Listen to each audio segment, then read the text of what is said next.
Tá fazendo tanto frio em São Luís.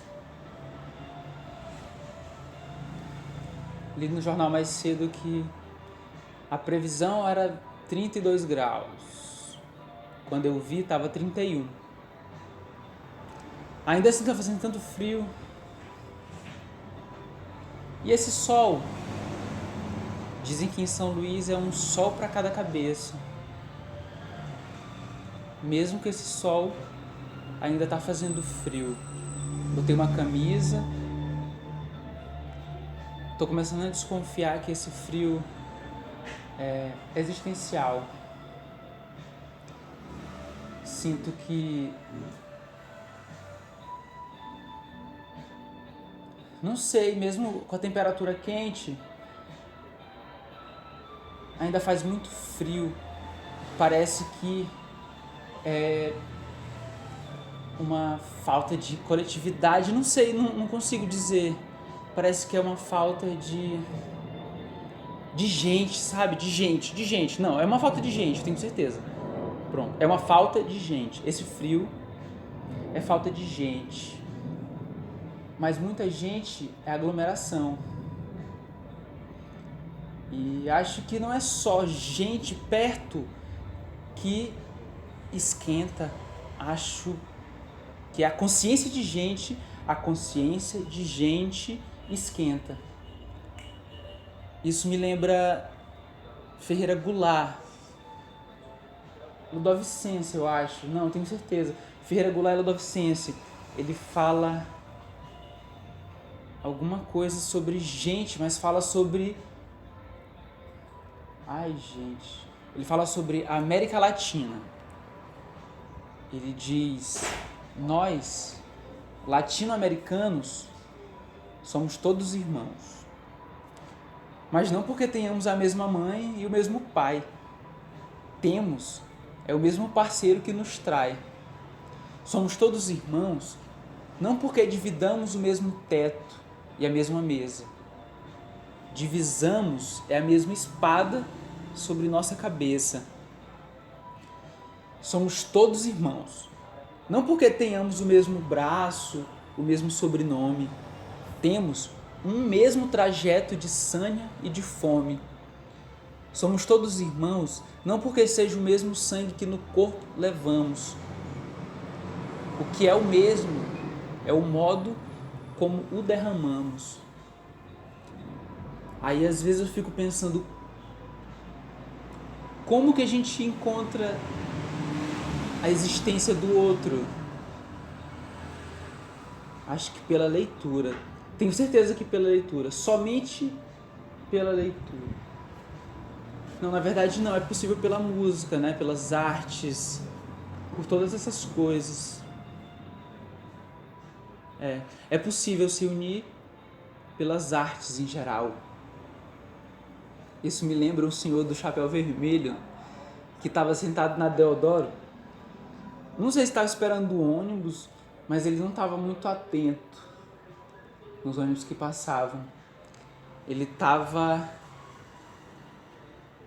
Não sei, ele estava recitando uma poesia que depois eu descobri que é de Carlos Drummond de Andrade.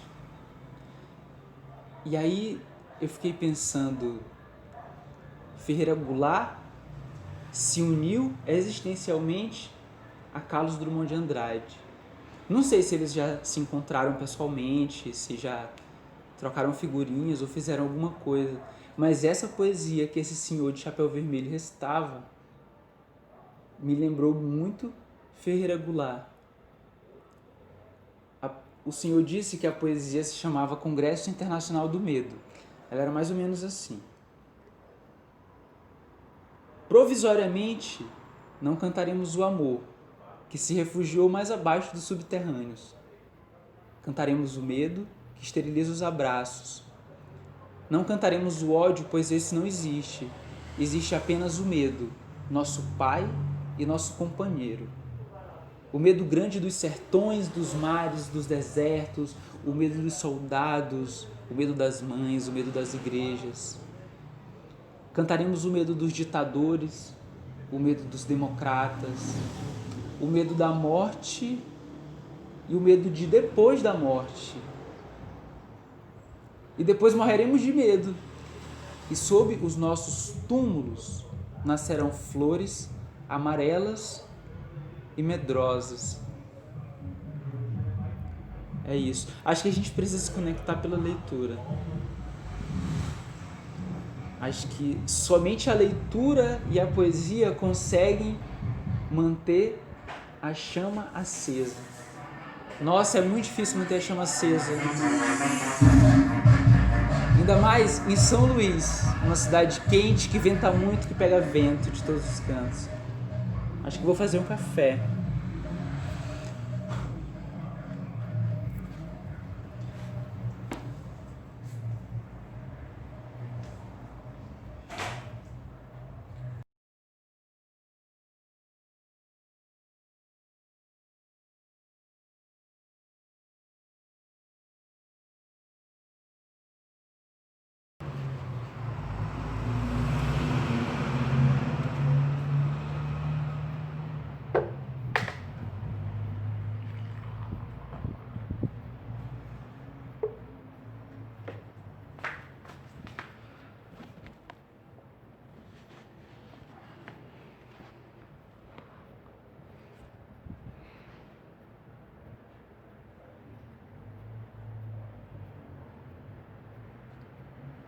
Outro dia um amigo falou que o maranhense tinha que ser estudado. Como é que pode a pessoa ter coragem de beber um café 2 horas da tarde, no sol quente? Acho que de princípio eu concordei. Fiquei pensando, rapaz, como é que pode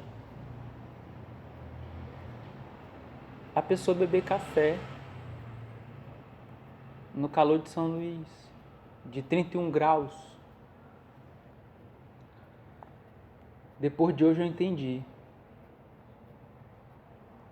Parece que o maranhense bebe café para se manter vivo, para sentir o calor da sensibilidade dos outros. Aí tá explicado, né, por que Ferreira Goulart era maranhense. Ferreira Goulart era maranhense não porque tinha nascido no Maranhão, mas porque bebia café 2 horas da tarde. Ele não precisava beber café 2 horas da tarde, mas ele sabia como esquentar o espírito.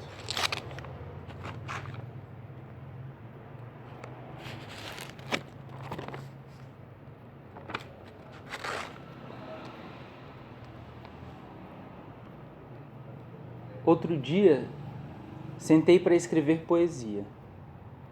Pensei em falar sobre dor. A primeira pergunta que veio foi: dor de quem?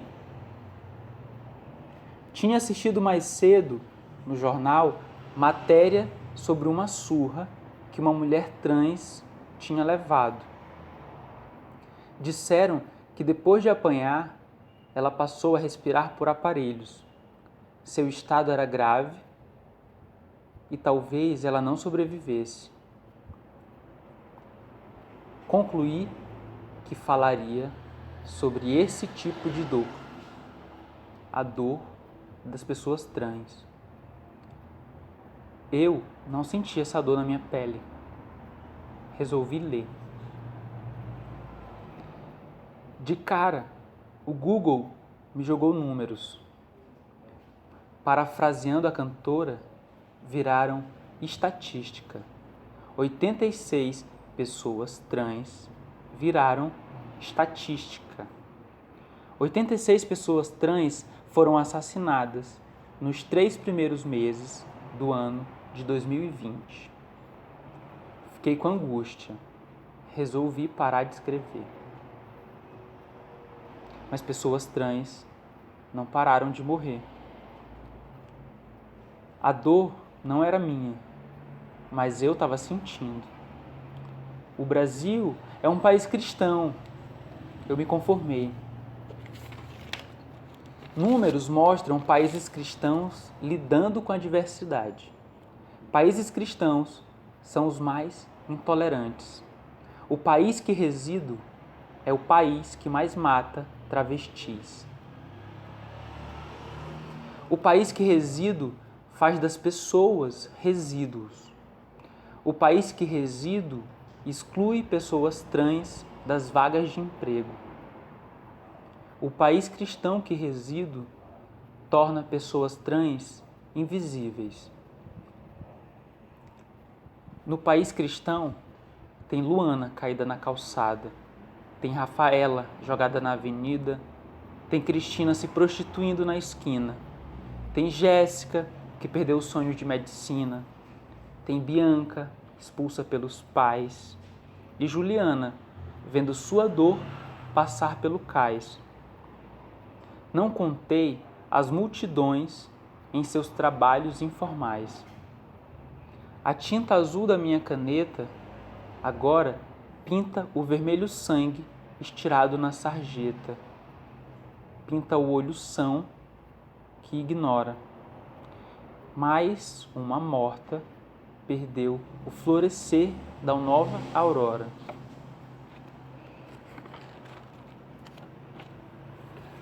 A poesia que sentei para escrever materializou-se em angústia. Maranhão, Curitiba, Rua Augusta, elas passam invisíveis. Os olhos enxergam o resultado, o comum fato de todos esses corpos estirados. A violência numérica, a tragédia pós-homérica do Estado detestado.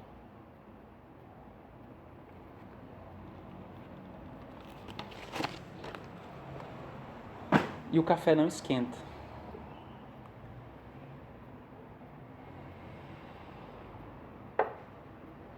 Às vezes a gente esfria a dor para que de alguma forma ela se congele. A gente para o tempo, a gente lê poesia, a gente lê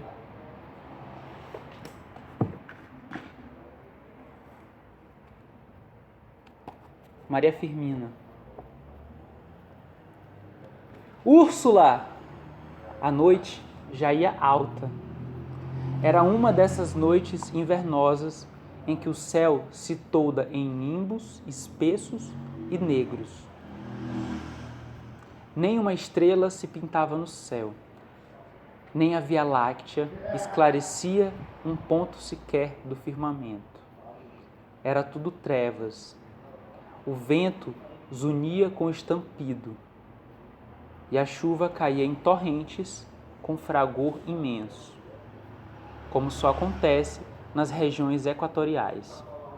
Então o sino, lugubremente tangido, anunciou aos irmãos carmelitas que um dos seus tocava as portas da eternidade.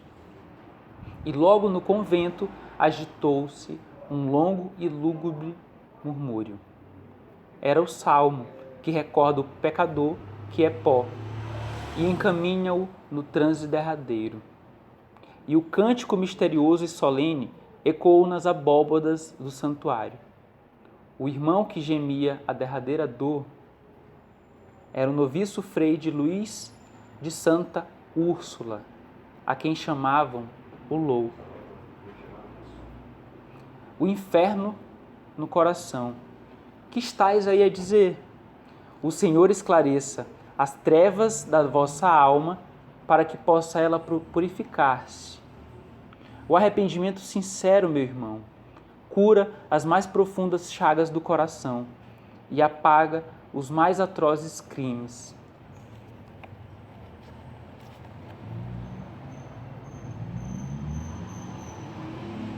Gabriel, vem por aqui. Dizem-me alguns com os olhos doces estendendo os braços e seguros que seria bom que eu os ouvisse quando me dizem: Gabriel, vem por aqui. Eu olho-os com os olhos laços. Há nos meus olhos ironias e cansaços. Cruzo os meus braços, mas eu não vou por aí. Se vim ao mundo, foi só para desfolhar florestas virgens e desenhar os meus próprios pés na areia inexplorada. E por mais que eu faça, não vale nada. Como, pois, sereis vós que me dareis impulsos, ferramentas e coragem para que eu derrube os meus obstáculos? Corre nas vossas veias o sangue velho dos avós, e vós amais o que é fácil. Eu não.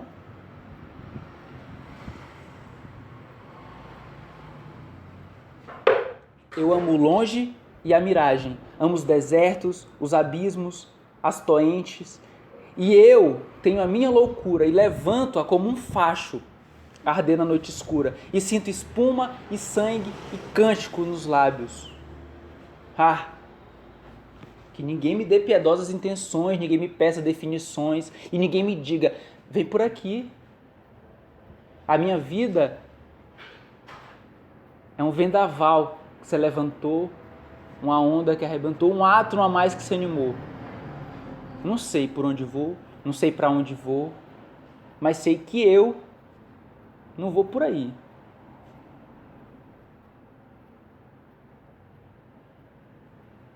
E eu me pergunto para onde vou. Porque Antônio Régio, quando escreveu essa poesia, não sei se sabia para onde ia. Acho que as pessoas não sabem para onde vão. Acho que as pessoas não sabem para onde vão.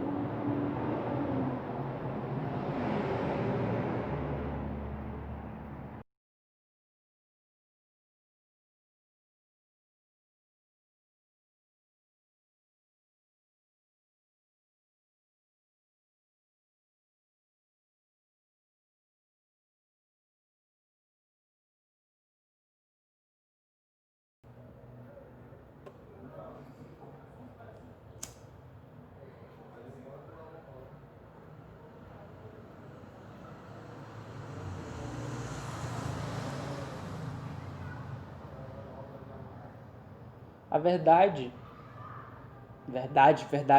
verdadeira, a verdade absoluta, procurada por todos os filósofos, é que ninguém sabe onde ir. Ninguém sabe por onde andar, ninguém sabe quais caminhos percorrer. E aí fica todo mundo falando: aqui é melhor, por ali é melhor. E a gente não se reconhece nesses caminhos. Acho incrível que mesmo sem saber por onde ir, tem muita gente que aponta direções que esclarecem que tipo de coisas que a gente vai encontrar. Geralmente esses caminhos são apontados nos livros, nas conversas com pessoas mais velhas, que podem não saber para onde ir, mas sabem por onde já foram. Lembrei de Nietzsche. Nietzsche parece que conseguiu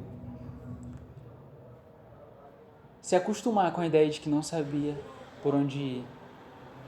Sabia como abraçar os seus abismos. Nietzsche pode nos ensinar a nos abraçar com os nossos abismos. São conclusões rápidas.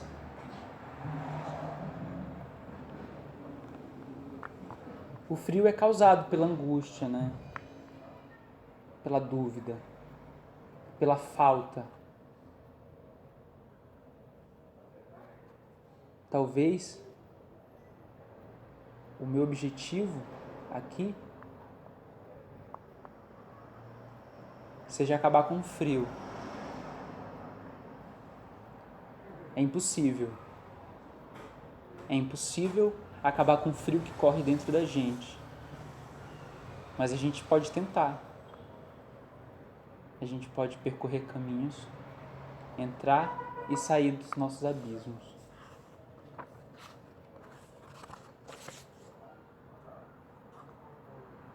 Nossas erupções.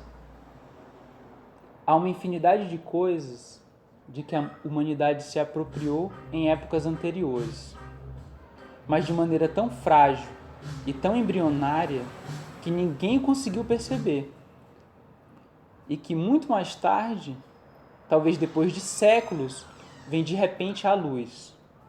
No intervalo, se tornaram fortes e amadureceram. Parece que a certas épocas, como a muitos homens, falta totalmente este ou aquele talento, esta ou aquela virtude. Mas que se esperem dos filhos e os netos, caso se dispor de tempo para esperar, e se virá à luz a alma dos avós. Essa alma, a respeito das quais os próprios avós nada sabia ainda. Muitas vezes, o filho já se torna revelador de seu pai. Este se compreende melhor a si mesmo depois de ter um filho. Todos temos em nós plantações e jardins desconhecidos.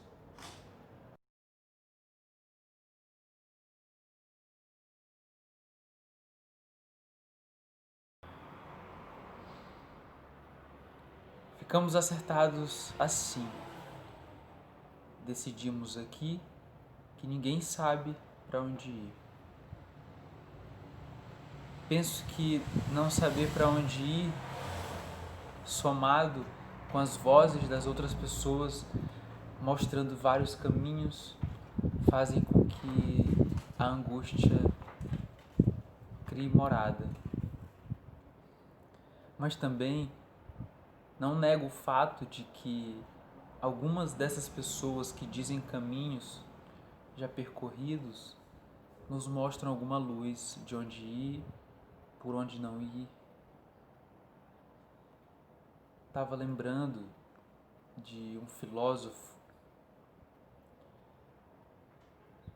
que uma das coisas que me ensinou foi de abraçar os meus abismos, de tentar conhecer essas angústias, tentar se adaptar ao caos, estar em constante mudança.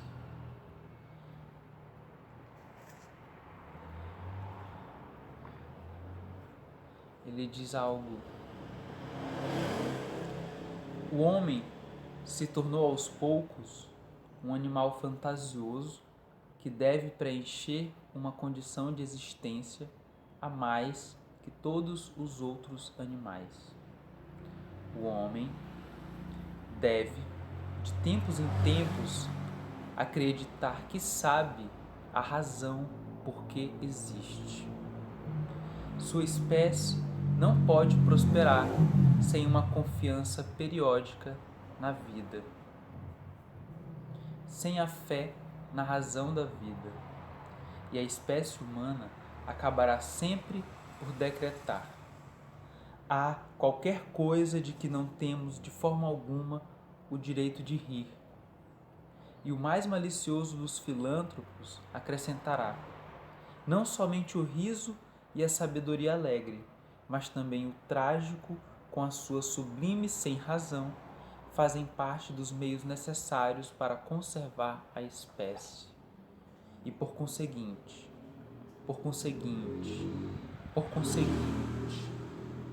ó meus irmãos, me compreendem agora? Compreendem essa nova lei do fluxo e do refluxo? Também nós havemos de ter nossa hora. Dá vontade de andar, de ir, não por aí, mas por lugares em que nossos próprios pés desenham nos chãos. Outro dia fiz isso. Saí do Catraque, desci no Mercado do peixe, subi pelo desterro, olhei umas igrejas, pisei no chão de paralelepípedo, cortei o Reviver e fui parar na Praça dos Catraieiros, de frente para beira-mar. Tentei lembrar dos pescadores que nunca vi ali, os pescadores de catraia, os barcos. Os barcos ainda assim, ainda estão por lá, mas os pescadores bem menos. Há alguma coisa na vida que os fez procurar outra direção. A gente nunca vai saber. Um vento jogou por acaso próximo a mim um panfleto. Anunciava uma festa num bairro nobre, em São Luís do Maranhão. Escrevia o traje. Eu não tinha traje. E na possibilidade de encontrar pessoas, comecei a esquentar o corpo. Decidi por tirar a camisa. Afinal, não fazia mais sentido eu ir encontrar pessoas. Talvez essas pessoas se importassem, talvez essas pessoas se conectassem. Aliás, eu ia no bairro nobre.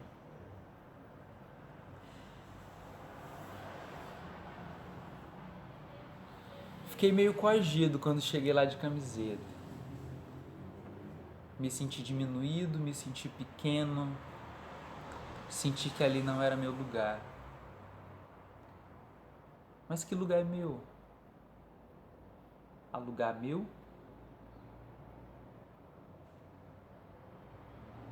Há lugar meu? Porque existem mapas? Porque existe passaporte? Porque eu preciso de uma autorização para ir a algum lugar?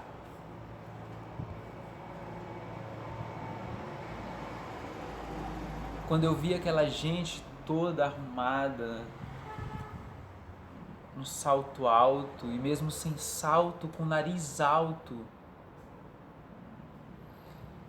lembrei de Álvaro de Campos, em 1917,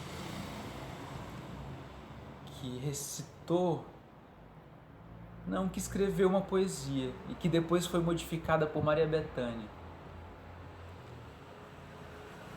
A vontade que tive foi de subir no palco e declamar um ultimato, dizer a todos eles: tenho aqui um mandato de despejo aos mandarins do mundo.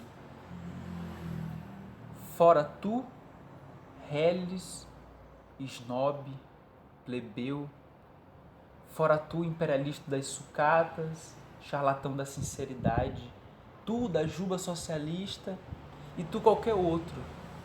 Ultimatum a todos eles. E todos que sejam como eles. Todos. Monte de tijolos sem pretensões à casa. Inútil luxo, megalomania triunfante. E tu, Brasil, Blag de Pedro Álvares Cabral, que nem te queria descobrir. Ultimatum a vós que confundis o humano com o popular, que confundis tudo.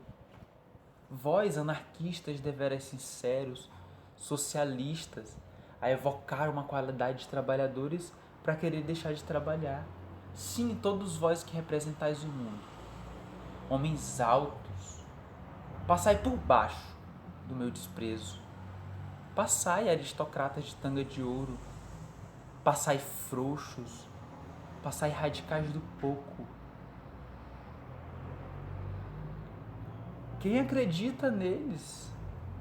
Mandem tudo isso para casa descascar batatas simbólicas. Fechem-me isso tudo a chave e deitem a chave fora. Sufoco de ter só isso à minha volta. Deixem-me respirar. Abram todas as janelas.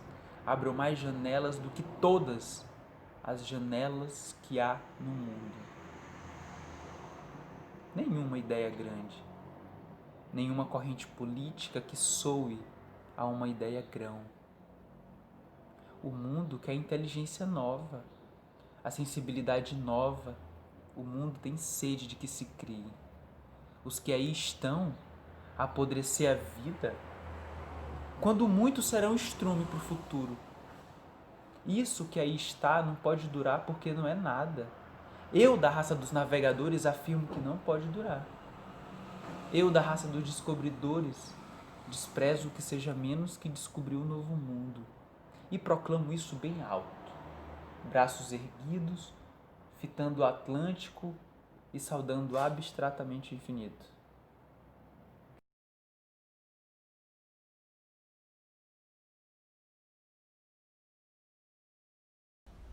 Seu Manuel é um senhorzinho muito engraçado.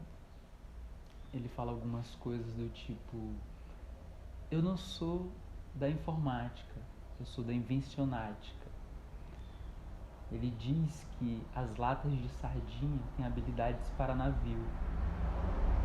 Ele deve ter visto alguma criança botar uma latinha no mar e ver essa latinha boiar. Ele ensina a gente a olhar para os pequenos lugares, para os lugares que a gente não está acostumado a ver. Ele ensina a gente a entender que o esplendor da manhã não se abre com faca e que os grilos não têm habilidades para o silêncio.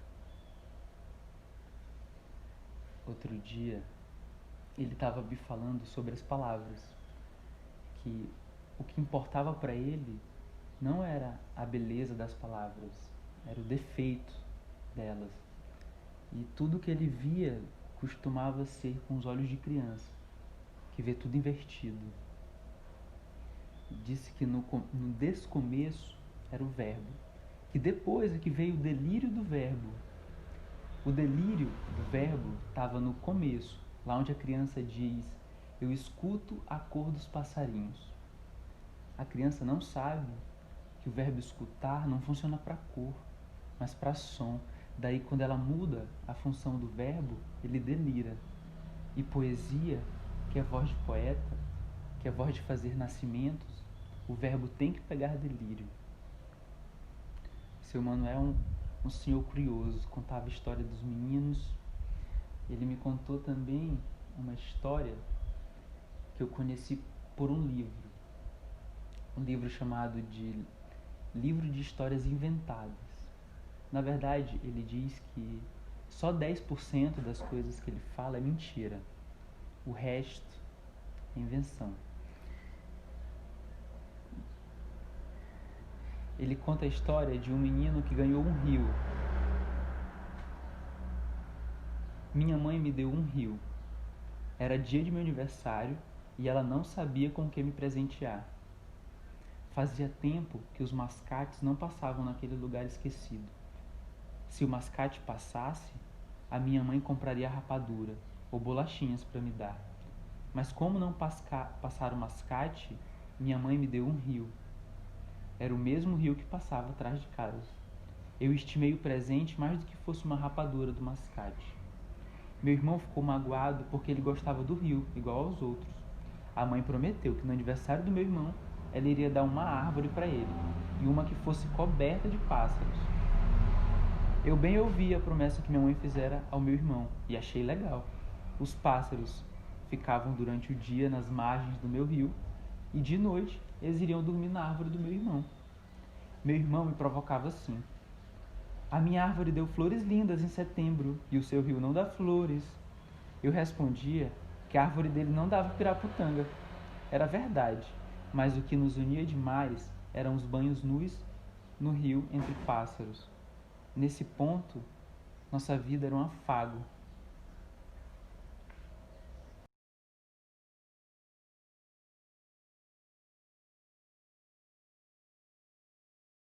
Eu acredito que de todas essas pessoas que eu falei um pouco hoje, seja o seu Manuel, seja o senhor do chapéu vermelho, seja o filósofo, ou Drummond, Maria Firmina, acredito que eles nunca se encontraram em vida. Maria Firmina do Maranhão, Ferreira Goulart do Maranhão, Drummond de Cuiabá, Manuel do Mato Grosso e Nietzsche, o filósofo, da Alemanha. Bem provavelmente eles nunca se encontraram pessoalmente, até porque são de épocas diferentes também. Se existe um espaço em que eles podem se encontrar, esse espaço é no nosso imaginário. E isso só nos é permitido pelo acesso à cultura. Aproveito para agradecer ao governo do estado do Maranhão por mais uma vez uma conexão cultural por meio da SECMA. E quando a gente possibilita que as pessoas tenham acesso à cultura, seja ao seu Manuel, seja ao Drummond, seja Fernando Pessoa, ou seja, enfim, diversas outras possibilidades, a gente permite que cada pessoa consiga fazer uma relação na sua cabeça, criar uma história, pensar, imaginar. Isso faz com que criemos um mundo novo, assim como queria Fernando Pessoa, por meio do Ultimato. O que a gente quer, o que a vida quer, é inteligência nova, ou seja, a soma de todas essas uniões e a produção de um novo conhecimento, alguma coisa que interfira de alguma forma no mundo. E é por isso que cada instrumento, a música, as artes em gerais, literatura, teatro, artes visuais, todas elas nos fornecem alguma informação. E é nosso resultado, o resultado na gente é a produção de algo que nunca foi imaginado, que só pode ser imaginado pela gente. E uma das coisas que podem ser feitas é enxergarmos outro lado da vida, assim como enxergava o Manuel, enxergar o lado dos defeitos, das falhas. E eu gostaria de finalizar esse vídeo com mais uma poesia de Manuel, em que ele fala sobre uma namorada. Se chama Um Olhar. Eu tive uma namorada que via errado. O que ela via não era uma garça na beira do rio. O que ela via era um rio na beira de uma garça. Ela despraticava as normas. Dizia que seu avesso era mais visível do que um poste. Com ela, as coisas tinham que mudar de comportamento. Aliás, a moça me contou uma vez que tinha encontros diários com as suas contradições. Acho que essa frequência nos desencontros ajudava o seu ver oblíquo. Falou por acréscimo que ela não contempla as paisagens, que eram as paisagens que a contemplavam. Chegou de ir no oculista. Não era um defeito físico, falou o diagnóstico. Induziu que poderia ser uma disfunção na alma. Mas ela falou que a ciência não tem lógica, porque viver não tem lógica, como diria nossa Lispector. Veja isso, Rimbaldi botou a beleza nos joelhos e viu que a beleza é amarga. Tem lógica? Também ela quis trocar por 2 andorinhas os urubus que avoavam no ocaso de seu avô. O ocaso de seu avô tinha virado uma praga de urubu. Ela queria trocar porque as andorinhas eram amoráveis e os urubus eram carniceiros. Ela não tinha certeza se essa troca podia ser feita. O pai falou que verbalmente podia, que era só despraticar as normas. Achei certo. Obrigado.